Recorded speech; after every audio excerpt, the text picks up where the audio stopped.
ജീവിതം കെട്ടിപ്പടുത്താൻ വേണ്ടിയാണ് ഉടമ്പടി എടുക്കാൻ വേണ്ടി വന്നത്. പക്ഷേ ജീവൻ തിരിച്ചു കിട്ടിയ സാക്ഷ്യമാണ് ഞങ്ങൾ ഇവിടെ പറയാൻ പോകുന്നത്. എനിക്ക് ഒരേ ഒരു ചേച്ചി ഉള്ളത് കൊണ്ട് ചേച്ചിയുടെ HLA മാച്ചിങ് ആണോ എന്നുള്ള ടെസ്റ്റാണ് അതിനുവേണ്ടി കൊടുത്തു. ഏകദേശം 15 ദിവസത്തിന് ശേഷമാണ് റിസൾട്ട് വരുന്നത്. ഞങ്ങൾ തമ്മിൽ വലിയ മാച്ച് ഒന്നുമില്ല, അതായത് ഹാഫ് മാച്ച് പോലുമില്ല, ചെയ്യാൻ പറ്റത്തില്ല. കൃപാസനത്തിലേക്ക് കൊണ്ടുവരാൻ പ്ലാൻ ചെയ്തു. അവളോട് ചോദിച്ചപ്പോൾ അവൾ റെഡിയാണെന്ന് പറഞ്ഞു. ഒരുപക്ഷെ അവിടെ നിന്ന് എടുത്തുകൊണ്ടായിരിക്കണം മാതാവ് പരവതാനി വിരിച്ച പോലെ സ്വീകരിച്ചു. അവിടെ നിന്ന് ആൾക്കാർ, ഒരു ബ്രദർ ആൾക്കാരെയൊക്കെ മാറ്റി ഇതിന്റെ ഇടയിൽ കൂടി കൊണ്ടുവന്ന് ഈ ഫ്രണ്ടിൽ കൊണ്ടുവന്ന് നിർത്തി. ഏറ്റവും ആദ്യം അച്ഛൻ അവൾക്ക് ഒരു ക്രാശ് രൂപവും ഒരു പ്രാർത്ഥനയും തലയെ കൈവച്ച് അനുഗ്രഹിക്കുകയും ചെയ്തു.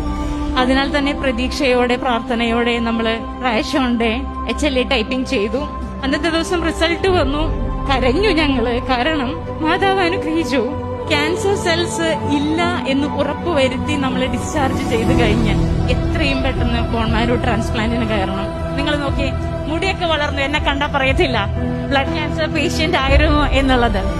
ഇവിടെ നിന്ന് പ്രാർത്ഥിച്ചിട്ട് പോകുമ്പോ ഡോക്ടർ അവിടെ ചെന്നപ്പോ പറഞ്ഞത് 7 ദിവസമുള്ളൂ എന്ന് പറഞ്ഞ ആളാണ് 1.5 വർഷത്തിന് ശേഷം മാതാവിനോട് നന്ദി പറയാൻ വന്നിരിക്കുകയാണ്. ഞാൻ 2-3 ഫോട്ടോസും കൂടെ കാണിക്കുകയാണ്. ഇതായിരുന്നു ഞാൻ ബോൺ മാരോ ട്രാൻസ്പ്ലാന്റ് കഴിഞ്ഞ സമയത്ത്. ഹെവി ഇൻഫെക്ഷൻ ആണ് ഈ സമയത്ത്, കൗണ്ട് കുറഞ്ഞിരുന്ന സമയമാണ് ഈ ഫോട്ടോ.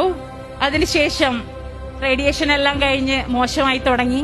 മുടിയൊന്നും വേണമെന്ന് ആ സമയത്തും ഇല്ല, ജീവനും കൊണ്ട് ഓടിയാൽ മതി എന്നുള്ളതാണ്. ഫൈനലി ഞാൻ ഇങ്ങനെയാണ്. മാതാവിന്റെ വലിയ അനുഗ്രഹത്തിന്, എന്നെ പൊന്നുപോലെ എന്റെ കുടുംബത്തിന് കൊടുത്തതിന്, നാളിതുവരെ പരിപാലിച്ചതിന്, ഈ സാക്ഷ്യം മറ്റുള്ളവർക്ക് പ്രചോദനമാകട്ടെ തമ്പുരാനെ എന്നാണ് ഏറ്റവും വലിയ പ്രാർത്ഥന. എല്ലാത്തിനും ഒരുപാട് നന്ദി മാതാവമ്മേ. ഈശോപ്പച്ചനും മാതാവമ്മക്കും എല്ലാത്തിനും നന്ദി. എന്റെ അമ്മയെ തന്നെ നന്ദി.